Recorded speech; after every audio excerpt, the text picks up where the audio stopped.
Hello दोस्तों, नमस्कार। आज की जो वीडियो है वो मेरी एमसीक्यू टॉपिक की जो है दूसरी क्लास होने वाली है। तो इस क्लास में मैं चैप्टर 2 जिसमें हम हीट वाला चैप्टर पढ़ेंगे। ठीक है, आइए देखते हैं क्वेश्चन फर्स्ट। तो क्वेश्चन फर्स्ट में कह रहा है कि वस्तु को गर्म करने पर उसके अणुओं की चाल बढ़ जाएगी। ऑप्शन बी की ऊर्जा कम हो जाएगी, ऑप्शन सी का भार बढ़ जाएगा या ऑप्शन डी का भार घट जाएगा।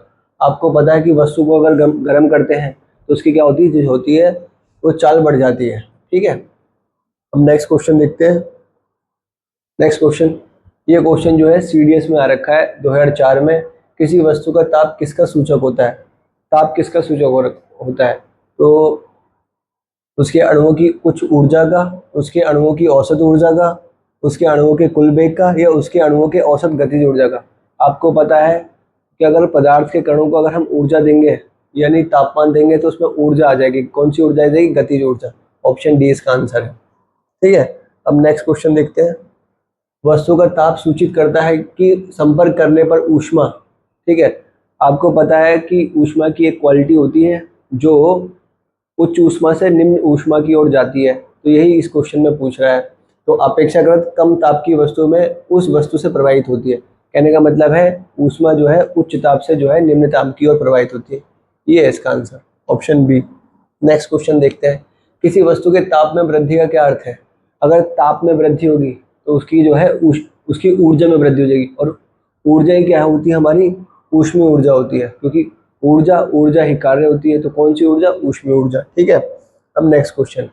जब किसी वस्तु को ठंडा किया जाता है तब उसके अणुओं की ऊर्जा बढ़ जाती है कि चाल घट जाती है? का द्रव्यमान बढ़ जाता है? का भार बढ़ जाता है?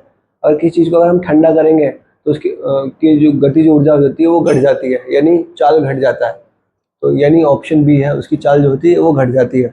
और तापमान को बढ़ाएंगे तो चाल बढ़ जाती है। ठीक है, नेक्स्ट क्वेश्चन देखते हैं। ऊष्मा एक प्रकार की ऊर्जा है जिसे कार्य में बदला जा सकता है। इसका प्रत्यक्ष प्रमाण पहले किसने दिया था?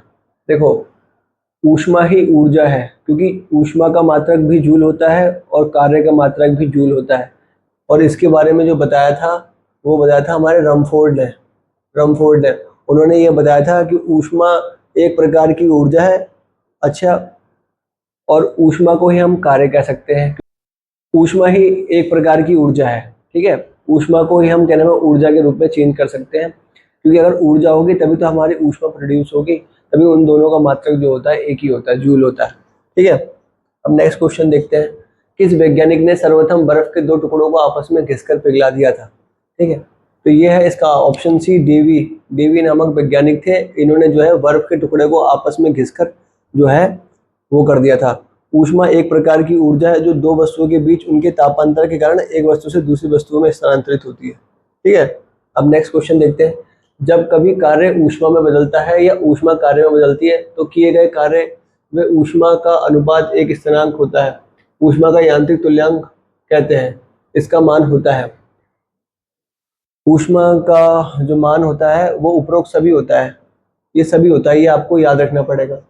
एक ऊष्मीय स्थिरांक होता है, ऊष्मीय स्थिरांक का मान आपको याद रखना पड़ेगा, या तो 4.186 इनमें 10 की पावर 7 4.186 जूल पर कैलोरी और 4186 जूल पर कैलोरी। ये आपको याद ही रखना पड़ेगा, ये फैक्चुअल सवाल है। ठीक है, निम्न में से कौन सही है? निम्न में से कौन सा है? ये भी एक फैक्ट है, आपको सीधे सीधे जो है याद रखना है। ये इसमें ये ऑप्शन ठीक है। ठीक है, अब नेक्स्ट क्वेश्चन को देखते हैं। जब कुछ पानी का लगातार मंथन किया जाता है तब उसका ताप बढ़ जाता है। इस क्रिया में क्या होता है? क्या होता है? जब कुछ पानी का लगातार मंथन किया जाता है, पानी का लगातार मंथन किया जाता है तो क्या होता है? ऊष्मा ऊर्जा का रूपांतरण ऊष्मीय ऊर्जा में हो जाता है। ऊष्मीय ऊर्जा का रूपांतरण ऊर्जा में होता है। यांत्रिक ऊर्जा का रूपांतरण जो होता है ऊष्मीय ऊर्जा में होता है, क्योंकि पानी का जो मंथन है वो यांत्रिक रूप से किया जा रहा है। तो यांत्रिक ऊर्जा का जो है हमारे ऊष्मीय ऊर्जा में जो है चेंज हो जा रहा है। आइए देखते हैं बच्चों, क्वेश्चन नंबर 11 कह रहा है कि भाप इंजन में उबलते हुए जल का तापमान किस कारण से उच्च होता है? आपको पता है कि बॉयलर के अंदर जो है उच्च दाब होता है। इसका ऑप्शन सी है। नेक्स्ट क्वेश्चन देखते हैं। शीतकाल में हैंडपंप का पानी गर्म होता है क्योंकि? अब ऑप्शन ए क्या कह रहा है? शीतकालीन में हमारा शरीर ठंडा होता है अतः जल गर्म प्रतीत होता है। पृथ्वी के भीतर तापमान वायुमंडल के तापमान से अधिक होता है। जो पृथ्वी के जो भीतर का जो तापमान होता है वो वायुमंडल के तापमान से अधिक होता है, इसलिए वो गर्म महसूस होता है। ठीक है, अब नेक्स्ट क्वेश्चन देखते हैं। एसआई सिस्टम में तापमान की इकाई क्या है? आपको पता है एसआई सिस्टम में तापमान की इकाई होती है केल्विन। नेक्स्ट क्वेश्चन देखते हैं। इनमें से कौन सा ऊष्मा का मात्रक नहीं है?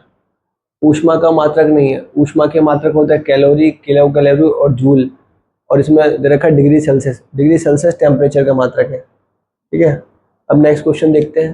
तापमान का एसआई मात्रक हमने प्रीवियस क्वेश्चन में देखा था, तो वो ऐसे ही था, यह है केल्विन। एसआई मात्रक होता है केल्विन। सेल्सियस, सेंटीग्रेड और फ़ारेनहाइट में मात्रक होते हैं, लेकिन वो एसआई मात्रक नहीं होते हैं। एसआई मात्रक सिर्फ केल्विन होता है। अब नेक्स्ट क्वेश्चन। 1 किलो कैलोरी ऊष्मा का मान होता है। आपको पता है 1 कैलोरी बराबर होता है 4.2, और 1 किलो कैलोरी का मान होगा 4.2 इंटू 10⁻³ अब नेक्स्ट क्वेश्चन की बात करते हैं। जल प्रपात के अधस्थल पर जल का तापमान ऊपर की अपेक्षा अधिक होने का कारण है। जल प्रपात यानी वाटरफॉल के नीचे के तल पर जल का तापमान जो है ऊपर की अपेक्षा अधिक होने का कारण है, क्योंकि पानी ऊपर से नीचे की ओर गिर रहा है तो उसमें गतिज ऊर्जा बढ़ जा रही है, तो उसके कारण जो है उसमें जो ऊष्मा में बदल जाती है। गिर रहा है जल की गतिज ऊर्जा ऊष्मा में बदल जाती है। अब नेक्स्ट देखते हैं। गर्मियों में तापमान 46 डिग्री सेल्सियस हो जाने पर भी ऊंट गर्मी से राहत महसूस करता है। क्यों करता है? क्योंकि अपने शरीर के टेम्परेचर को वो बढ़ा देता है 42 डिग्री सेल्सियस तक। ठीक है, नेक्स्ट क्वेश्चन। बर्फ का दाब बढ़ाने से उसका क्या है? गलनांक बढ़ जाएगा। गलनांक क्या होगा? बढ़ेगा या घट जाएगा? बर्फ का क्या है, अगर हमने बर्फ पे अगर हमने प्रेशर बढ़ा दिया तो उस पर उसका गलनांक बढ़ेगा या घटेगा? तो उसका गलनांक घटेगा ना, क्योंकि प्रेशर बढ़ेगा तो गलनांक घटेगा, और तापमान बढ़ेगा तो वो बढ़ जाएगा। ऑप्शन ए है इसका आंसर। नेक्स्ट क्वेश्चन देखते हैं। गैस तापमापी द्रव तापमापियों की तुलना में ज्यादा संवेदी होती है, क्योंकि गैस तापमापियों की तुलना में ज्यादा संवेदी होती है, संवेदनशील होती है, क्योंकि उसका प्रसार गुणांक जो होता है अधिक होता है। बच्चे देखते हैं क्वेश्चन नंबर 21 को, और इसमें कह रहा है कि ताप युग्म तापमापी किस सिद्धांत पर आधारित है? जो हमें ताप को मापने के लिए जो होते हैं, जो मशीन होती है, वो किस सिद्धांत पर आधारित है? तो सीबेक के प्रभाव पर आधारित है। ये भी सब फैक्चुअल सवाल है, आपको फैक्ट याद रखना है कि जो ताप युग्म है वो किस सिद्धांत पर आधारित है, तो सीबेक के सिद्धांत पर आधारित है। इसको कोई समझने वाली चीज नहीं है, इसको ये फैक्चुअल चीजें आपको याद ही करना पड़ेगा। अत्यधिक ऊंचे तापों की माप की जाती है। आपको पता है अगर हाई टेम्परेचर को नापना है तो कैसे नाप सकते हैं? तो हाई टेम्परेचर पृथ्वी में सबसे ज़्यादा कहाँ पाया जाता है? तो पृथ्वी में नहीं, प्राकृतिक रूप में सबसे ज़्यादा जो है सूर्य पे पाया जाता है। उसका टेम्परेचर 6000 डिग्री सेल्सियस से भी ऊपर होता है। तो उसको जो है हम पायरोमीटर से नापते हैं, और पायरोमीटर को क्या बोलते हैं? पूर्ण विकिरण उतापमापी कहते हैं। ठीक है, अब नेक्स्ट क्वेश्चन। पूर्ण विकिरण उतापमापी किस सिद्धांत पर आधारित है? तो जो ये वाला जो है पायरोमीटर है वो किस सिद्धांत पर आधारित है? तो वो क्या नाम है? ऑप्शन सी, स्टीफन के नियम पर आधारित है। ठीक है, अब नेक्स्ट क्वेश्चन। दूर की वस्तु जैसे सूर्य आदि का ताप किस तापमापी के द्वारा नापा जाता है? तो आपको मैंने बता दिया कि जो सूर्य का जो तापमान होता है वो पायरोमीटर से नापा जाता है, यानी ऑप्शन सी। ठीक है, नेक्स्ट क्वेश्चन है। ठंडे देशों में पारे के स्थान पर अल्कोहल को तापमापी द्रव के रूप में वरीयता दी जाती है, क्योंकि आपको पता है कि पारे जो होता है वो -39 डिग्री सेल्सियस पे जम जाता है, जबकि अल्कोहल जो है -115 डिग्री सेल्सियस पे जमती है। अगर उससे अधिक कम टेम्परेचर को हमें नापना है, जैसे -39 डिग्री से कम टेम्परेचर को नापना है, तो हमें अल्कोहल को लेना पड़ेगा। इसलिए जो है ठंडे देशों में पारे के स्थान पर अल्कोहल तापमापी का उपयोग किया जाता है। अल्कोहल का द्रव्यांक निम्नतर होता है। ये ऑप्शन ए है इसका आंसर। अब नेक्स्ट क्वेश्चन देखते हैं। विकिरण पायरोमीटर से कितना तापक्रम मापा जा सकता है? विकिरण पायरोमीटर से कितना तापक्रम नापा है? ये 800 डिग्री सेल्सियस से ऊपर का जो है टेम्परेचर इससे नापा जा सकता है। ठीक है, अब है नेक्स्ट क्वेश्चन। थर्मोकपल तापयुक्त डैश द्वारा बनाया जाता है। ये भी एक फैक्चुअल सवाल है जो लोको पायलट में आया था। थर्मोकपल तापयुक्त द्वारा बनाया जा सकता है 2 अदृश्य धातुओं से। ठीक है, अब नेक्स्ट क्वेश्चन है। सूर्य का ताप मापा जाता है तो वो पायरोमीटर के द्वारा नापा जाता है। ठीक है, अब नेक्स्ट क्वेश्चन देखते हैं। नेक्स्ट क्वेश्चन, निम्नलिखित तापमापियों में से किसे पायरोमीटर कहा जाता है? पायरोमीटर किसे कहा जाता है?